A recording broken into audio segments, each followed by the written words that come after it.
পরম্পরা আয়ুর্বেদ বহু বছর ধরে কাজ করছে, পরম্পরাগতভাবে কাজ করছে, কিন্তু আজকে একটা ব্র্যান্ড করে তোলা, এটা কিন্তু আপনি নিরলস প্রচেষ্টার মাধ্যমে তৈরি করতে পেরেছেন।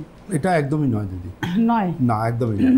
দেখুন, আমি যে একজন ধনুর্ধর, যেমন অর্জুনের অস্ত্র ছিল গান্ডীব এবং তার দিব্যাস্ত্র, আমার ক্ষেত্রে অস্ত্র হচ্ছে আমার বাবা, আমার দাদু, আমার প্রপিতামহ এবং বংশ পরম্পরার স্বনামধন্য আয়ুর্বেদ চিকিৎসকদের ফর্মুলেশন। এই ফর্মুলেশন নিয়ে আমি পশ্চিমবঙ্গের প্রান্তে প্রান্তে ক্লিনিক করেছি এবং মানুষ আমাকে বলেছেন যে ডাক্তারবাবু, এই ওষুধগুলোকে যদি আমাদের হাতে তুলে দেওয়া হয় প্রোডাক্ট হিসেবে খুব ভালো হয়। সেই জায়গা থেকে সাধারণ মানুষের অনুরোধে কিন্তু পরম্পরা আয়ুর্বেদের এই প্রোডাক্ট মার্কেটে এসেছে, যা আজকে এত জনপ্রিয়। বংশ পরম্পরায় ফর্মুলেশন এবং মানুষের চাহিদা, একদমই তাই। মেডিকেল সায়েন্সের বেশ কিছু এমন অসুখ বিসুখ আছে যে অসুখ বিসুখগুলো আমাদের নাস্তানাবুদ করে তোলে।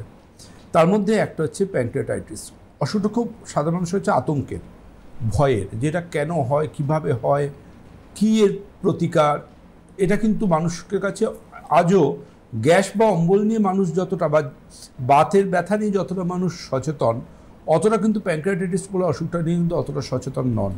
কিন্তু অতটা সচেতন নন বলে কিন্তু আজকে প্যানক্রিয়াটাইটিস এতটা সমস্যার উদ্রেক করছে। দেখুন, প্রথম বলি যেটা, সেটা হচ্ছে প্যানক্রিয়াটাইটিসের অসুখটা কেন হয়। ফার্স্ট কেন হয়, কেন উত্তরটা প্রথম বলতে হবে। এটার মোটামুটিভাবে 70 to 80% কজ কিন্তু দুটো কারণের ওপর দাঁড়িয়ে আছে।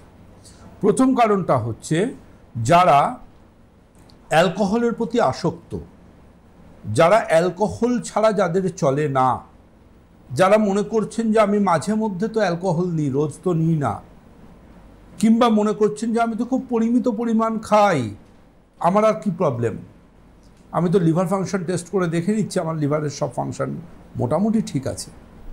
কিন্তু আপনাদের প্রত্যেককে বলে রাখি যে লং টার্ম অ্যালকোহল নিন বা সামান্যতম অ্যালকোহল নিয়মিতভাবে নিন, আলটিমেটলি জেনে রাখুন আপনাকে অ্যাকিউট প্যানক্রিয়াটাইটিস না করিয়েও কিন্তু আপনার প্যানক্রিয়াসের যে সেলগুলো আছে, যাকে বলা হয় অ্যাসিনার সেল, এই অ্যাসিনার সেলকে ড্যামেজ করে প্যানক্রিয়াস নিজের মানে ওই অ্যালকোহলের জন্য প্যানক্রিয়াস নিজের ক্ষতি সাধন করতে পারে। শুধুমাত্র অ্যালকোহলের জন্যই কিন্তু প্রতি বছর লক্ষ লক্ষ মানুষ অ্যাকিউট বা ক্রনিক প্যানক্রিয়াটাইটিসে সাফার করছেন। অ্যালকোহল খেলে কার কী অসুখ বিসুখ হয় এটা অনেকেই জানেন, বোঝেন। অনেকেই জানেন লিভারের ড্যামেজ করে, তারা কোনোদিনও অ্যাসিডিটি বা গ্যাসের সমস্যা থেকে মুক্তি পাবেন না। কিন্তু প্যানক্রিয়াটাইটিসের মতো অসুখের অন্যতম কারণ কিন্তু আজকের সায়েন্স বলছে শুধু অ্যালকোহল। কোনো সিমটম ছাড়াই অ্যাকিউট প্যানক্রিয়াটাইটিস না করিয়ে সরাসরি ক্রনিক প্যানক্রিয়াটাইটিস করে দিতে পারে। এই অ্যালকোহল এতটাই বিপজ্জনক, আপনি যতই নিজে সান্ত্বনা পুরস্কার দেন না কেন, আমি তো মাঝে মধ্যে খাই, আমি তো অল্প স্বল্প খাই, কোনো সমস্যা নেই। কিন্তু যখন ক্রনিক প্যানক্রিয়াটাইটিসের পেশেন্ট হিসেবে আপনি আইসিইউতে যাবেন, তখন কিন্তু আপনি মনে মনে গান গাইবেন, না জানে কাহা গায়েও দিন।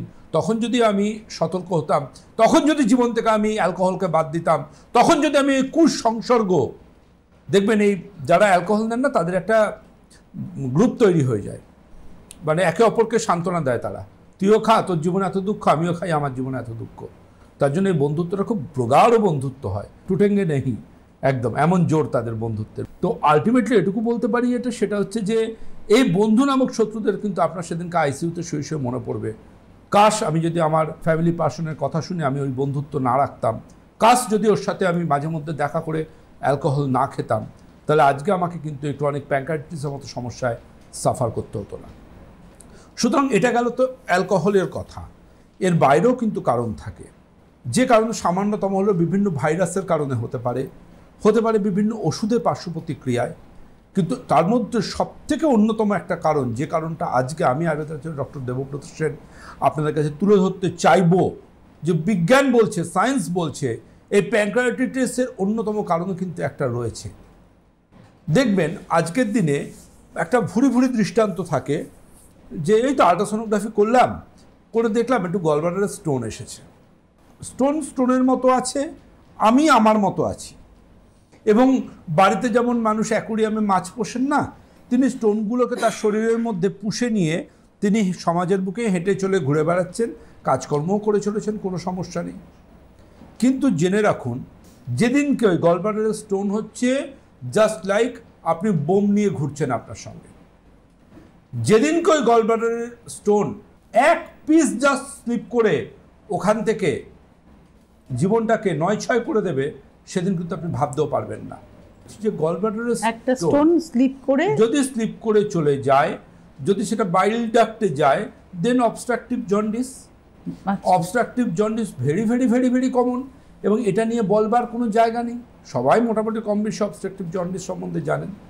কিন্তু ওই একটি স্টোন যদি কোনোভাবে স্লিপ করে প্যানক্রিয়াটিক ডাক্টে চলে যায়, আই রিপিট, প্যানক্রিয়াটিক ডাক্টে চলে যায়, সেক্ষেত্রে কিন্তু অবশ্যই অ্যাকিউট প্যানক্রিয়াটাইটিসকে আপনাকে দরজায় কলিং বেল বাজাচ্ছে এবং তাকে শ্বসন মানে আপনাকে ঘরে নিয়ে আসতে হবে।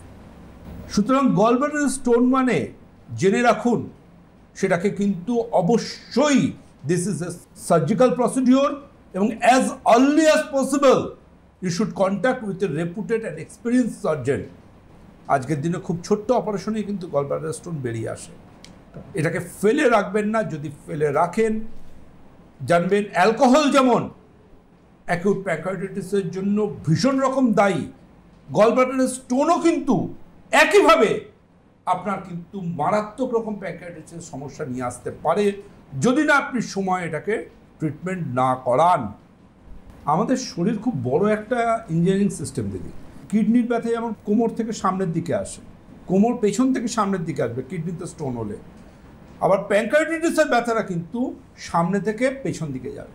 প্যানক্রিয়াটাইটিস সিমটম হচ্ছে পেশেন্ট বলবে যে আমার ব্যথাটা ডাক্তারবাবু সামনে থেকে পেছন দিকে রেডিয়েট হচ্ছে। অ্যাকিউট প্যানক্রিয়াটাইটিসের যেটা সবথেকে বেশি বা বড় লক্ষণ থাকে সেটা হচ্ছে টেন্ডারনেস।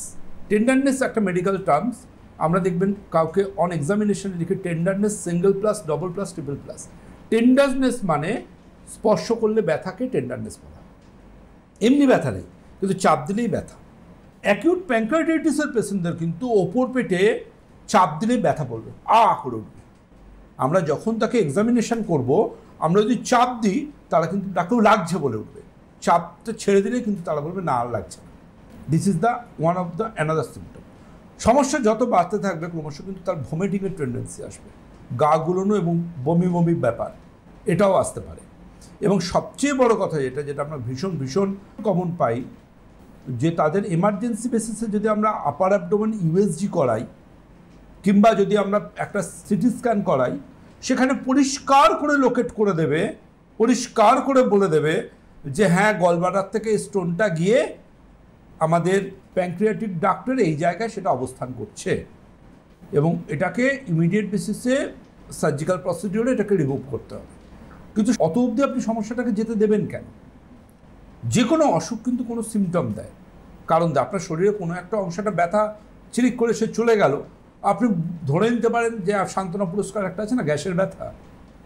এ ব্যথা যে ব্যথাই হোক না কেন মানুষ বলে দেন ওটা গ্যাসের ব্যথা।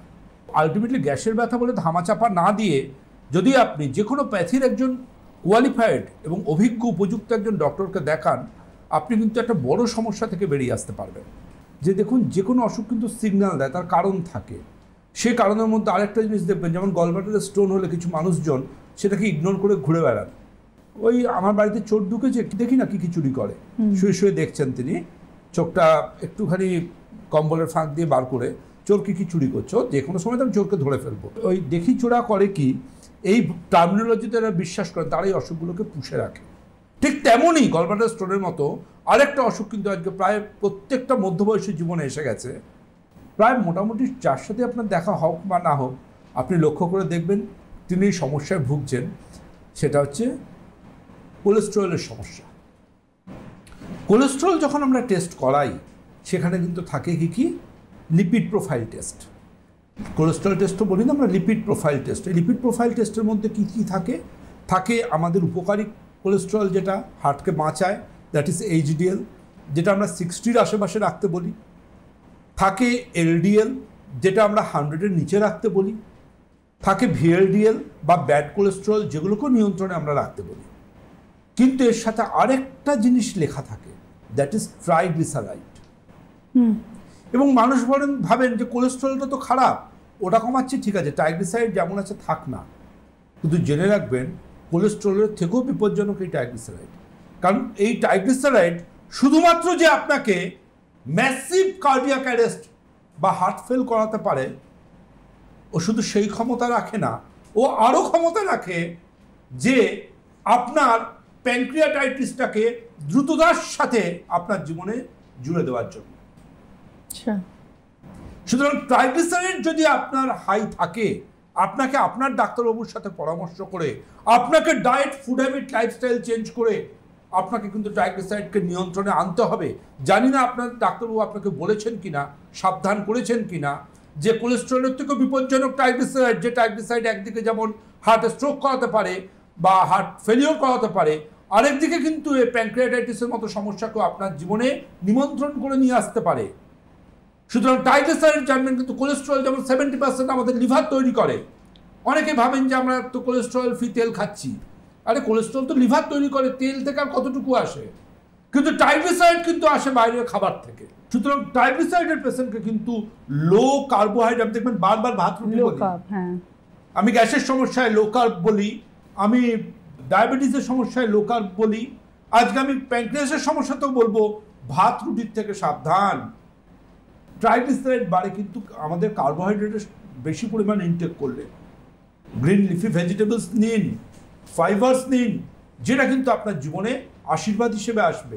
দেখুন, দুটো জিনিস বলি আপনাদের কাছে, বলাটা ভীষণ গুরুত্বপূর্ণ। সেটা হচ্ছে যে দেখুন, শরীর হচ্ছে ব্যাধির মন্দির, আর এই ব্যাধির মন্দির থেকে কিন্তু আপনাকে, আমরা দেবতাদের সন্তুষ্ট রাখি, আপনাকেও আপনার অসুখ বিসুখকে আপনার জীবন থেকে সরিয়ে ফেলতে হবে। তার জন্য কিন্তু যে কোনো সমস্যাতে আয়ুর্বেদ চিকিৎসা বিজ্ঞান রয়েছে আপনার পাশে। আমরা ভারতবর্ষের সেই বংশ পরম্পরায় আয়ুর্বেদ চিকিৎসক পরিবার, যারা কয়েক হাজার প্রজন্ম ধরে আয়ুর্বেদ চিকিৎসা বিজ্ঞানকে আপনার কাছে নিয়ে আসছি। আয়ুর্বেদ চিকিৎসা বিজ্ঞান যে কোনো সমস্যাতেই কিন্তু, যদি সেটা কিউরেবল হয়, আপনাকে কিন্তু একটা নতুন সকাল দিতে বদ্ধপরিকর থাকবে। সময় যত্ন নিন প্যানক্রিয়াসের, আজকের টপিকসটা কিন্তু এটা। এবং এই সময় যত্ন না নিলে কী হতে পারে বা কী হতে পারে সেটা নিয়ে আপনাদের সাবধান করব, ভীষণ গুরুত্বপূর্ণ কিন্তু এটা। প্রথম বলবো প্যানক্রিয়াসের সমস্যা কেন হয়, এরপর বলবো প্যানক্রিয়াসের সমস্যা এলে আমরা বুঝবো কীভাবে। এই দুটো খুব গুরুত্বপূর্ণ। আচ্ছা, আজকের বিষয়ে তাহলে আবার চলে যাই আমরা সময় যত্ন প্যানক্রিয়াসে। একদম। দেখুন, প্যানক্রিয়াসের যত পরিমাণ ক্ষতি হয়, অন্যতম বড় একটা কারণ যেটা, সেই কারণটা কিন্তু মানে অনস্বীকার্য, সেটা কিন্তু দুভাগে ভাগ করা যায়। মানে জানবেন, অ্যাকিউট প্যানক্রিয়াস হচ্ছে হঠাৎ প্যানক্রিয়াসের সমস্যা, আর এটা তিনভাবে আসে: মাইল্ড, মডারেট, সিভিয়ার। মাইল্ড হচ্ছে সহজ সাধ্য, ওটাকে আন্ডার মেডিকেশন নিয়ন্ত্রণে রাখা যায়। কিন্তু যখন ওটা মডারেট টু সিভিয়ার হয়ে যায়, ওটা কিন্তু লাইফ থ্রেটনিংও হতে পারে। ওটার জন্য আইসিইউতেও যেতে হতে পারে পেশেন্টকে, ওটার জন্য ভেন্টিলেটারও প্রয়োজন হতে পারে, ভেন্টিলেশনও পেশেন্ট চলে যায় আইসিইউতে। কেন যেতে পারে, কোন পর্যায়ে যেতে পারে, আলোচনা করার চেষ্টা করবে সীমিত সময়ে। কিন্তু আপনাদের সচেতন হতে হবে কেন প্যানক্রিয়াস হয়ে সমস্যা আসতে পারে। কিছু ক্ষেত্রে অ্যাকিউট প্যানক্রিয়াটাইটিস না হয়েও একদম ডাইরেক্ট ক্রনিক প্যানক্রিয়াটাইটিস হতে পারে। কাদের ক্ষেত্রে, কেন? প্যানক্রিয়াসের সমস্যার অনেকগুলো কারণ রয়েছে, তবে মুখ্যত কারণ যেটা, দ্যাট ইজ অ্যালকোহল। প্যানক্রিয়াসের সমস্যার অন্যতম কারণ, যত কারণ আছে সব থেকে বেশি কারণ, 1 নম্বর কারণ অ্যালকোহল ইনটেক। অ্যালকোহল দুরকমভাবে মানুষ ইনটেক করেন। এক ধরনের মানুষ ইনটেক করেন দুঃখ ভোলবার জন্য, কিন্তু তারপরে তার দুঃখে কুকুর কাঁদে রাস্তায়, কারণ তিনি তার শরীরে এত পরিমাণ ক্ষতি করে ফেলেন এবং সারা জীবনে যা রোজগার করেন সবই হসপিটাল, আইসিইউতে চলে যায়। আরেক ধরনের কোনো দায়িত্বশীল বাবা অ্যালকোহলে আসক্ত হতে পারেন না, যিনি দায়িত্ব নিয়ে কোনো সন্তানকে পৃথিবীর বুকে নিয়ে এসেছেন। তিনি স্মোক করতে পারেন না, তিনি অ্যালকোহল খেতে পারেন না। তিনি, একজন বাবার নিজে ভালো থাকার প্রয়োজন নেই, একজন বাবাকে ভালো থাকতে হবে তার সন্তান এবং পরিবারের স্বার্থে। আমি যেন আমার সন্তানের উপর বোঝা না হই, যে কোনো বাবার জন্য একটাই জীবনের লক্ষ্য থাকে। কেন বললাম এই কথা? দেখবেন অনেকে প্রচুর পরিমাণ অ্যালকোহল খেয়ে নেন, যখন খান তাদের ক্ষেত্রে অ্যাকিউট প্যানক্রিয়াটাইটিসটা ভীষণ কমন। আবার অনেকে আছেন অকেশনালি খাই, মাঝে মধ্যে খাই, অল্প অল্প খাই, তাদের ক্ষেত্রে কিন্তু আর অ্যাকিউট প্যানক্রিয়াটাইটিস নাও আসতে পারে। ডাইরেক্ট একদম ক্রনিক প্যানক্রিয়াটাইটিস বা সিভিয়ার প্যানক্রিয়াটাইটিসের স্টেজ চলে আসতে পারে। মানে তারা তো অল্প খাচ্ছেন, অকেশনালি খাচ্ছেন। শুনুন, কেউ আগেই কেউ পরে, সমস্যা আসতেই পারে, সমস্যা আসতেই পারে। প্যানক্রিয়াস ক্ষতি অ্যালকোহলের চেয়ে বেশি কেউ করে না। অ্যালকোহল প্যানক্রিয়াসের ক্ষেত্রে কিলার কিলার কিলার। আমি ডক্টর সেন বলছি। এই যেটা সমস্যার সৃষ্টি হয়, এটা একটা সমস্যা। আরেকটা কারণ থাকে কি, আর একটা কারণ থাকে, দ্যাট ইজ গল ব্লাডারের স্টোন। গল ব্লাডারে যদি স্টোন এসে থাকে এবং কোনো পেশেন্ট জানেন স্টোন তো আমাকে বিরক্ত করছে না, আমি কেন ওকে বিরক্ত করব, ও আছে ওর মতো থাক না। এবার স্টোনকে তিনি ব্যাংকের এফডির মতো নিজের শরীরে পুষে রেখেছেন। এবার সেই স্টোন যদি কোনো রকমভাবে ডাক্টে চলে আসে, অর্থাৎ পিত্তনালী ডাক্টে চলে আসে, ওই ডাক্টে আসার পর সেক্ষেত্রে কিন্তু স্টোন ওই ডাক্টের মধ্যে আটকে গিয়ে অ্যাকিউট প্যানক্রিয়াটাইটিস অবশ্যই সৃষ্টি করতে পারে। অনেক ক্ষেত্রে সেই স্টোন সেখান থেকে ধরুন স্লিপ করে একটা স্টোন ঢুকে গেল ডাক্টে, সেই স্টোনটা বেরিয়েও গেল ডিওডেনামে, কিন্তু ওই যে ওখানে আটকে ছিল ওই জায়গাটা ইনফ্ল্যামড হলো, ইডিমেটাস হলো, সোয়ালন হলো, ফুলে উঠলো। ওই যে ইডিমেটাস হলো, ফুলে উঠলো ডাকটা, ওই ডাকটাল ইনফ্লামেশন ওখানে সৃষ্টি হলো এবং তার এফেক্টও কিন্তু দেখা যায় যে স্টোন চলে গেল ডিওডেনামে, কিন্তু ওই জায়গাতে অ্যাকিউট প্যানক্রিয়াটাইটিসের শ্যাডো ফেলে দিয়ে গেল। তো এটা হচ্ছে খুব কমন একটা ফেনোমেনন। আমি এগুলো সম্বন্ধে বিস্তারিত আলোচনা করতে গেলে এক একটা টপিক্সের উপর 2 ঘন্টা করে কথা বলতে হবে, যেটা এটুকু সীমিত সময় সম্ভব না, তার জন্য আমি সামারিতে যাচ্ছি। 3 নম্বর কারণ হচ্ছে, দেখবেন অনেকের রক্তে ট্রাইগ্লিসারাইড বেড়ে থাকে, কোলেস্টেরল বাড়ে, তার সাথে ট্রাইগ্লিসারাইড বা লিপিড বলে একটা কেমিক্যাল আছে, সেটাও বাড়ে। এই ট্রাইগ্লিসারাইড কিন্তু আসে আমাদের কোলেস্টেরল, লিভার যেমন বেশিরভাগটা তৈরি করে, ট্রাইগ্লিসারাইড কিন্তু আসে আমাদের খাবার থেকে, বিভিন্ন খাবার থেকে, বিশেষ করে কার্বোহাইড্রেট জাতীয় খাবার থেকে। তো এই ট্রাইগ্লিসারাইড যাদের রক্তে বেড়ে থাকে এবং তারা সঠিকভাবে মেডিসিন নেন না, তাদের 2 ধরনের ক্ষতি হতে পারে। একটা হয় সিএডি, করোনারি আর্টারি ডিজিজ, আরেকটা যেটা হয় দ্যাট ইজ অ্যাকিউট প্যানক্রিয়াটাইটিস। সুতরাং কতটা প্রয়োজন আপনার ট্রাইগ্লিসারাইডকেও নিয়ন্ত্রণে রাখার। আপনি দেখছেন ব্লাড টেস্টে একটু ট্রাইগ্লিসারাইড বেড়ে আছে, ও কোনো ব্যাপার নয়, আছে, ওষুধ খেয়েছি কমে গেছে, আর খাই না, ডাক্তারবাবুর পরামর্শ শুনি না, ডাক্তারবাবুর পরামর্শ নিই না, চলুন অ্যাকিউট প্যানক্রিয়াটাইটিসকে যদি সময় ট্রিটমেন্ট না করেন, ওটা সিভিয়ার প্যানক্রিয়াটাইটিস হতে পারে, যেখানে লাইফ থ্রেটনিং, যেখানে আপনার স্যালাইন চলবে, ভেন্টিলেশনেরও প্রয়োজন হবে, আইসিইউতে যাওয়া প্রয়োজনীয়তা হতে পারে, সেই স্টেজও হতে পারে, যেটা ডাক্তারবাবুরা আপ্রাণ চেষ্টা করবে আপনাকে ভালো রাখবার, কিন্তু সে রাখাটা আপনার হাতে, আপনি কতটা সময় সিরিয়াস হচ্ছেন তার উপর। এর বাইরে দেখবেন আরেকটা ফ্যাক্টরও থাকে, কিছু মানুষজন তাকে রক্তে ক্যালসিয়াম টেস্ট করান না, ইচ্ছে মতো ক্যালসিয়াম ট্যাবলেট খান, ওই ক্যালসিয়াম যদি বেশি পরিমাণ রক্তে জমে, মানে ক্যালসিয়ামের প্রাচুর্য যদি বেশি হয়ে যায় আমাদের ব্লাডে, সেক্ষেত্রেও অ্যাকিউট প্যানক্রিয়াটাইটিস হতে পারে। সুতরাং ক্যালসিয়ামও ইচ্ছে মতো আপনি খেতে পারেন না, রক্ত পরীক্ষা না করিয়ে বা একজন কোয়ালিফাইড ডক্টরের অ্যাডভাইস ছাড়া। এর বাইরে অনেক ওষুধপত্র আছে, যে ওষুধপত্রগুলোর সাইড এফেক্টও কিন্তু প্যানক্রিয়াসের সমস্যা বাড়তে পারে। এর বাইরে ধরুন আরও অনেকগুলো কারণ আছে, সে কারণগুলো নিয়ে আমি আলোচনার চেষ্টা অবশ্যই করব। অবশ্যই। এই ফাঁকে না আমি একটা কথা বলি, আপনি একটু আগে একদম শুরুতে আমরা কথা বলছিলাম যে আপনি বলেন যে আপনার কাছে সব রকমের পেশেন্ট আসেন, কিন্তু ক্রনিক পেশেন্ট বেশি আসেন, ক্রনিক রোগ এবং অনেক কিছু করে, হয়তো এই প্যানক্রিয়াসের সমস্যা নিয়ে অনেক ট্রিটমেন্ট করেছেন, এরকম মানুষ অবশ্যই চাইলেই তো অ্যাপয়েন্টমেন্ট পাবেন না। তাই বিশেষ করে আমি গৌহাটি, আসানসোলের বন্ধুদের বলবো, অ্যাজ আর্লি অ্যাজ পসিবল আপনারা কিন্তু যোগাযোগ করুন 9830339339-এ। তার কারণ অ্যাপয়েন্টমেন্টটা আপনাদের জন্য জরুরি, কারণ আপনি যদি সত্যি সত্যি অনেক রকমের ট্রিটমেন্ট করে সুস্থ না হয়ে থাকেন, তাহলে রোগটাকে কিন্তু শরীরে পুষে রাখবেন না, আর ওই যে চাইলেই অ্যাপয়েন্টমেন্ট পাওয়া যাবে না। তাই অ্যাজ আর্লি অ্যাজ পসিবল আপনাদের যোগাযোগ করতে হবে। Asansol 10th July, 21st July Guwahati. প্যানক্রিয়াসের গুরুত্বপূর্ণ যে দুটো এনজাইম রয়েছে, দ্যাট ইজ লাইপেজ আর অ্যামাইলেজ। এই লাইপেজ আর অ্যামাইলেজ, এই এনজাইমগুলো কিন্তু এগুলো ম্যাচিওর হয় আমাদের ইন্টেস্টাইনে বা ডিওডেনামে, অন্ত্রে আমাদের, কিন্তু যদি ওই গলব্লাডারের স্টোনটা আটকে গিয়ে ওই জায়গাটাকে ইউডিমেটাস করে দিল বা সোয়ালোন করে দিল বা ফুলিয়ে দিল, রাস্তাটা ব্লক করে দিল, সেক্ষেত্রে কিন্তু প্যানক্রিয়াস থেকে প্যানক্রিয়াটিক জুস আর বাইরে বেরোতে পারছে না, রাস্তাটা অবস্ট্রাকশন হয়ে।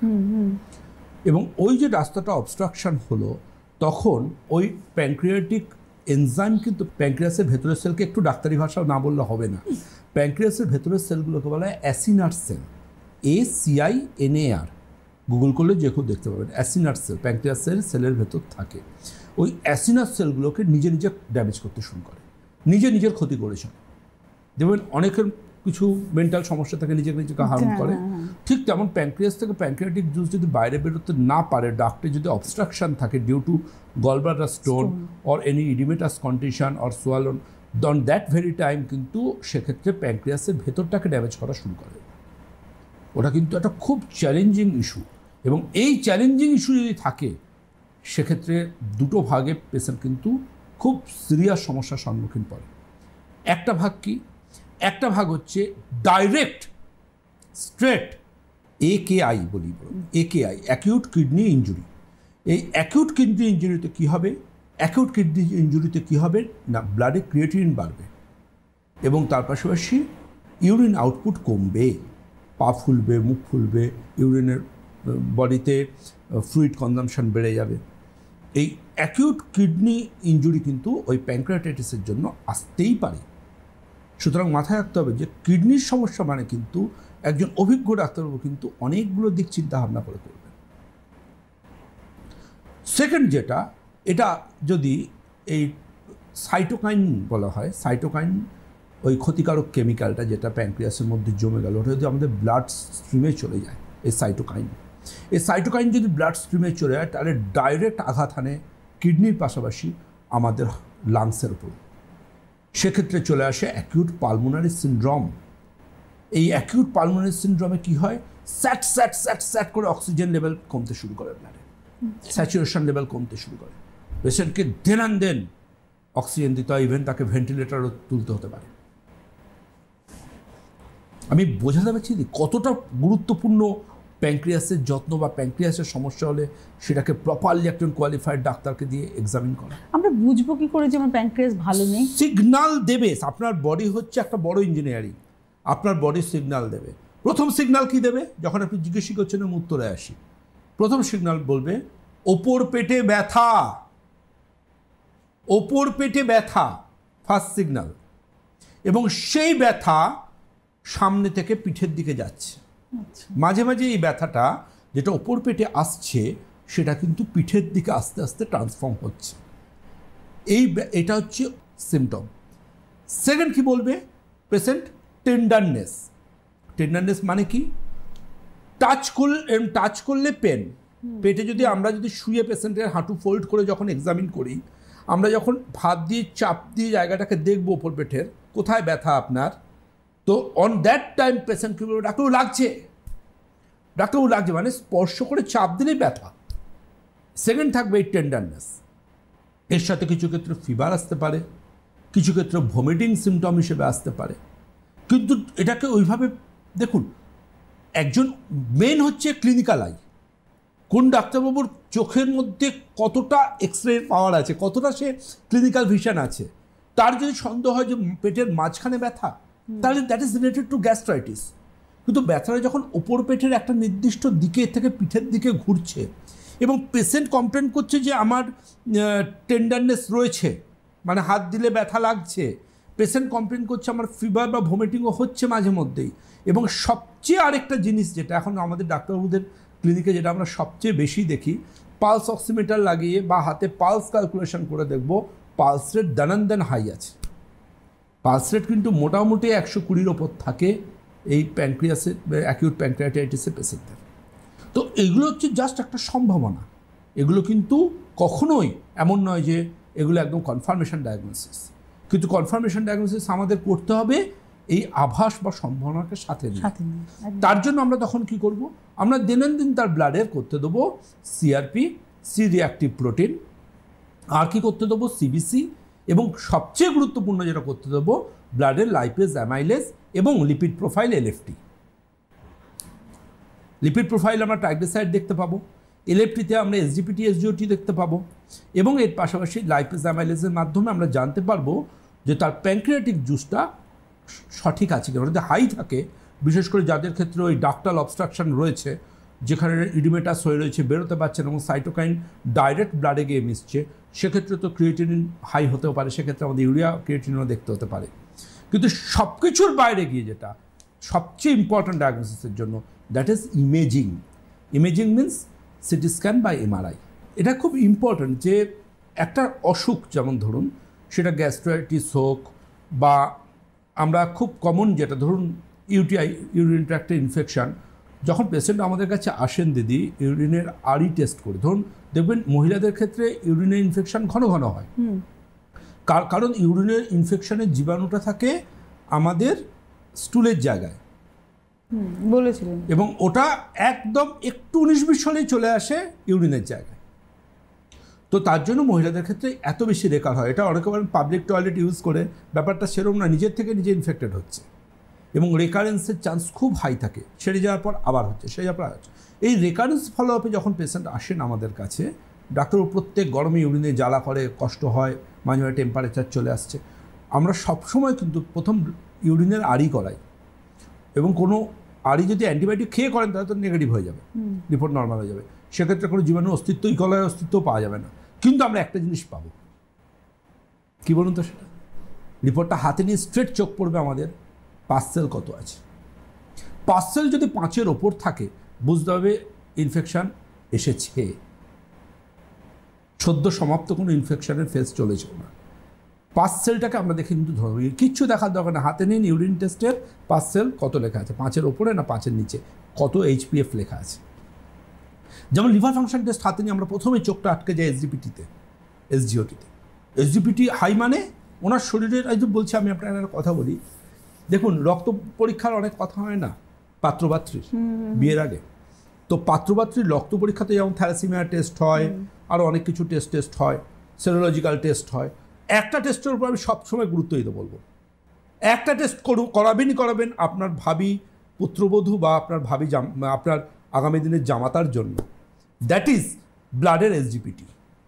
এই এসজিপিটি এমন একটা টেস্ট যেটার মাধ্যমে আপনি জানতে পারবেন তার শরীরে কোনো জায়গায় কোনো ইনফ্লামেশান আছে কি না, তার লিভার নয়, শুধু গোটা বডির কোনো জায়গায় ইনফ্লামেশান থাকলেও এসজিপিটি হাই হবেই হবে। ওই একটি রিপোর্টে কিন্তু আপনি ধরে নেবেন তার শরীরে লুকোনো কোনো ইনফ্লামেশান আছে, যে ইনফ্লামেশান তার গড় আয়ুষ্কাল বা তার আয়ুটাকে নির্ধারণ করতেও কিন্তু অনেকটা গুরুত্বপূর্ণ ভূমিকা নিতে পারে। যদি সেটা সঠিক সময়ে সঠিকভাবে ডায়াগনোসিস না হয়, সঠিকভাবে ট্রিটমেন্ট না হয়, সেটা কিন্তু একটা চ্যালেঞ্জিং ফ্যাক্টর হয়ে যেতে পারে। এই ধরনের যে কোনো ক্রনিক ডিজিজের যে পেশেন্ট যখন অথেন্টিক আয়ুর্বেদিক ট্রিটমেন্টের জন্য আমাদের কাছে আসেন, আমাদের প্রথম কাজই থাকে ক্লিনিক্যাল অ্যাসপেক্ট আর তার সাথে প্রপার ইমেজিং অ্যান্ড তার সাথে প্যাথোলজিক্যাল ইনভেস্টিগেশনের মাধ্যমে একটা ঘড়ি ধরে, সময় সাপেক্ষ ঘড়ি ধরে একটা প্রপার সায়েন্টিফিক ট্রিটমেন্ট তাকে গিফট করা। আমি এটা বিশ্বাস করি অন্তর থেকে। একদমই তাই। আমরা একদম অনুষ্ঠানের শেষে দাঁড়িয়ে একটাই কথা বলবো, এই অনুষ্ঠান থেকে আমরা একটা সোশ্যাল অ্যাওয়ারনেস পাই